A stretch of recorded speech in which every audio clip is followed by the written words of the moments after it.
राकेश जी अपने पुराने स्कूटर पर किक मार रहे थे, लेकिन वह स्टार्ट नहीं हो रहा था। इधर ड्यूटी पर जाने के लिए देर हो रही थी। तभी सामने से एक कार तेजी से आकर उनके पास रुकी। पापा, कब तक इस खटारा स्कूटर को चलाते रहोगे? चलो मेरे साथ, मैं आपको ऑफिस छोड़ देता हूँ। बेटे की बात सुनकर राकेश जी ने अनसुना कर दिया और स्कूटर में किक मारते रहे। उनका बेटा आशीष बड़बड़ाता हुआ चला गया। दरवाजे के पास खड़ी राकेश जी की पत्नी गायत्री जी ने कहा, जब वो कह रहा था तो चले जाते। राकेश जी ने रुमाल निकालकर माथे का पसीना पोंछा और बोले, दोबारा कभी उसकी वकील बनने की कोशिश मत करना।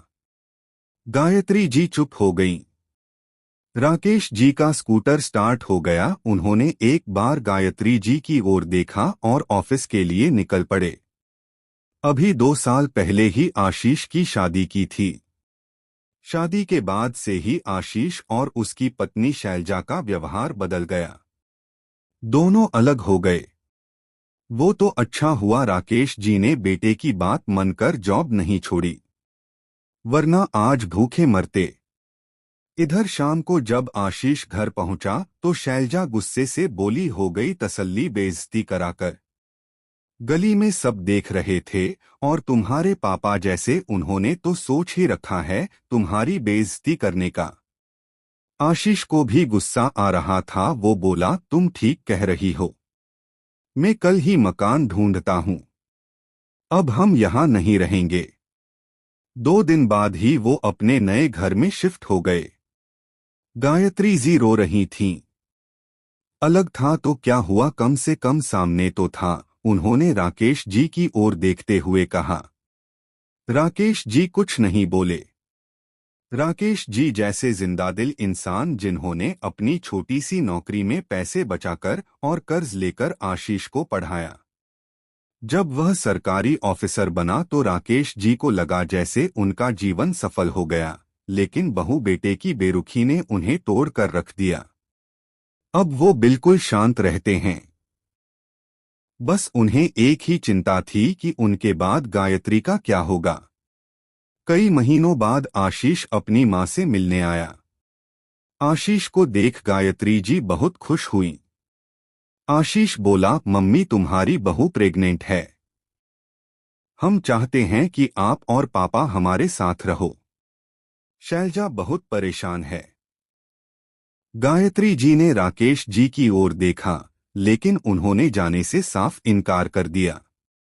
आशीष जानता था पापा कभी नहीं मानेंगे। उसने मम्मी से कहा, तुम चलो मम्मी। गायत्री जी ने कहा, बेटा तेरे पापा का ध्यान कौन रखेगा?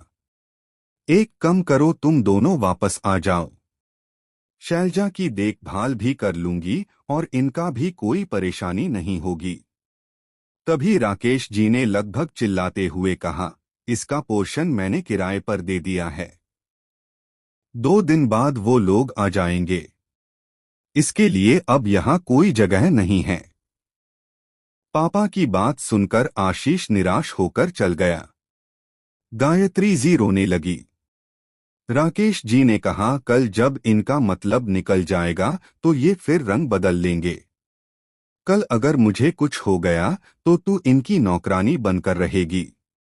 इससे अच्छा है अपने सम्मान के साथ उनसे अलग रहें। ऊपर किरदार देने तो घर की देखभाल भी होगे और पैसा भी आएगा। कल मैं नहीं रहा तो भी तू सम्मान से अपने घर में रहेगी। गायत्री जी की आंखों से आंसू बहा रहे थे। ठीक ही तो कह रहे थे राकेश जी। एक तरफ उनका बेटा जो बस अपने फायदे के लिए उन्हें ले जा रहा था और एक और उनके पति जो मेरे लिए अपने मरने के बाद भी मुझे कोई तकलीफ न हो इसका इंतजाम कर रहे हैं। उन्होंने आंसू पोंछकर कहा, आप ठीक कह रहे हैं। जो अपना होता तो हमें छोड़कर कभी नहीं जाता। आज से नई जिंदगी की शुरुआत करते हैं जहां बस हम दोनों एक दूसरे का साथ निभाएंगे। यह सुनकर राकेश जी के चेहरे पर कई साल बाद आज मुस्कुराहट आई थी।